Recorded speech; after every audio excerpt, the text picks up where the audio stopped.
Good day, Ross Jason Poem live for the third time. It's the 7th, 18th, 2016 at 3:14 or 3:15.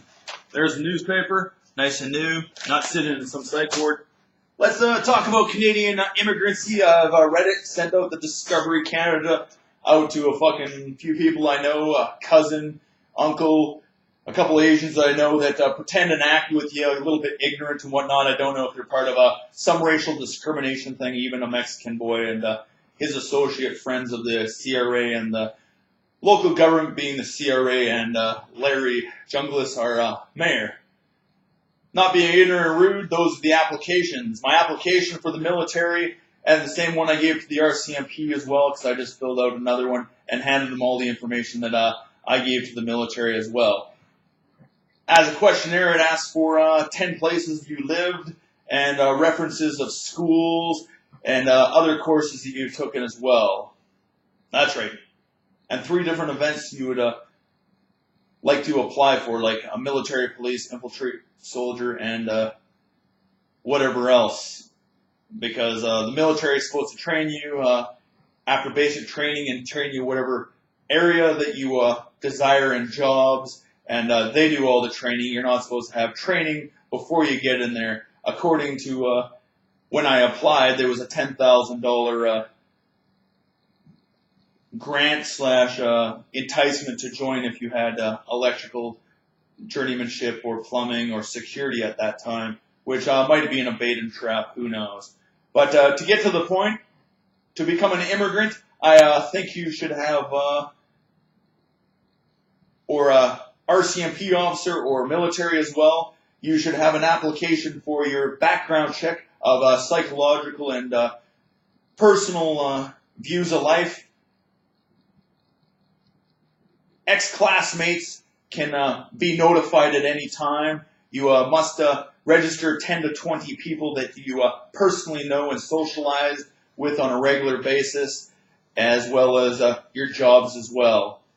That way you have character references. We know who all new landed immigrants are in the communities via the newspaper that they're new landed immigrants in the country, born or not born, arrived as babies, as infants. So we know they're not real Canadian citizens yet because their parents brought them at a young age into the country as well. That way they can be monitored all throughout their lives as an investigation, whether they'll be good citizens of the country and working without misintent to our country and the best intent to become Canadian citizens and further Canadian citizens in this country, not intending to harm or invade our country, such as an application for the RCMP, auxiliary, regular forces in the RCMP, or any police force, or application to get into university because you have enough money. But your education isn't Canadian from K to 12, so it shouldn't matter for our educational systems.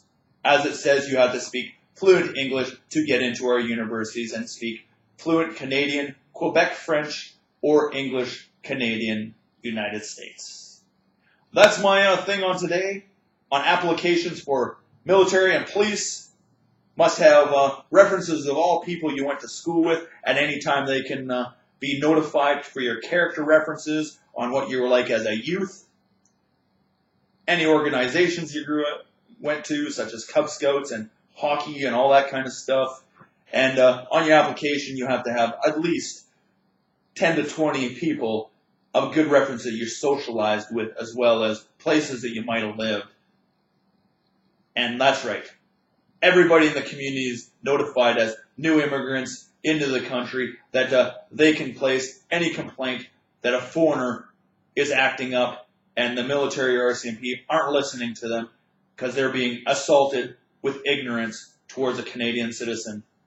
Like my stepfather who raised me, Dave Quinfall Lai, and whoever else he was associated with for assaulting a little boy for no reason, called discipline over dumb grades that you already knew he didn't have anything. He couldn't do any better because he had drugs or medications that didn't open his brain, supposedly. And trained his brother to assault him, and his mother just as ignorant. And today talks in a speech that doesn't exist ever as a child, and denies. Grandpa says, Ukrainian background and British, same with grandma, and Scottish, and mom says Polish, totally changing her stories and anything of the past. Oh yeah, grandpa's dead, so everything's new now. Doesn't make sense at all. Contradictions from one time to another time. Believing a lunatic woman who, I only remember going to school for 1 year to take a nursing course called an LPN, when it's 4 to 6 years in university now, or college, to become a licensed practical nurse for over 20 years, and you have to upgrade your courses every year as well, or else you get kicked out. And should insurance cover you, life insurance or health care, if you're a smoker and get cancer of any sort, or an alcoholic and have kidney damage? Well, I guess somebody who drinks pop and Kool-Aid who has kidney problems too. Or breathes the exhaust fumes from walking around, from the asbestos from brakes, or the exhaust from cars polluting the air. Catch-22, hey? Mental health, gotta eat first, inadequate lifestyle, human right violations from 1 to 50, 5 degradation of human, 5 adequate lifestyles, stealing somebody's life and not giving them a job and torturing them and not paying them when they do work, or giving them an incentive to keep working or trying to find work because you just keep trying to make their lives miserable. Why People Go Postal by Billy the Kid. My entire last 15 years plus. Exactly what his report said. And an Australian psychiatrist